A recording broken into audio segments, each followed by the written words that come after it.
1 billion over 10, promise. Gusto mong maging confident na lalabas ka nang walang makeup, pupunta ka kung saan-saan, mall, party, ganyan. Kung gusto mo na, pagod ka na mag-makeup, lalo na ngayong summer, lapot-lapot yan for sure. Ay, mag-invest ka sa skincare mo. Mga mima ko, matagal na akong hindi nagme-makeup. Dati talaga, naku, full pack ang ate mo paglalabas. Kilay, funda, lipstick, red lipstick. Pero ngayon mga ate ko, kasi talagang nag-focus muna ako sa skincare ko. Naghanap ako ng skincare na talagang makakatulong sa akin maging confident na, ay, okay na ako kahit walang foundation. Napapansin ko yung mga pimples ko dyan guys, pero patuyo na yan sila. Dahil dito sa na-discover kong product! Alam niyo ba guys, sobrang happy ko nung binili ko to. Ang tagal ko na tong iniisip bilhin, pero lagi ako naubusan ng stock. So, nung one time nakita ko may stock at may budget ako, ay go na, chinek out ko na. Nakikita niyo yung mga pimples kong yan, lately, nung hindi ko pa yan ginagamit guys. Talagang, ay, sinasabi ko sa'yo, pulang-pula, tapos parang meron pang tumutubo sa ibang parts. Pero simula nung ginamit ko to, day.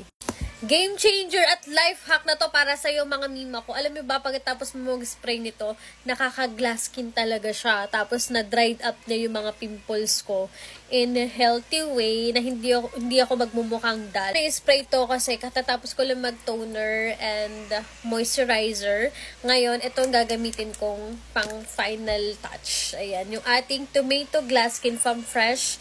Yan, yung kanilang 3-in-1 brightening face and body mist. Ayan, sobrang love ko yung effect nito talaga. I-spray mo lang ganyan. Ang bango pati niya, Alam mo ba, napaka-soft niya lang sa skin. Ay, very okay sa mga sensitive skin katulad ko. Mild lang siya. Parang, ganun ang gusto yata ng balat ko. Ayaw niya na ng mga harsh na products. Yung talagang, parang rejuve. Parang ayaw nang tanggapin ng balat ko.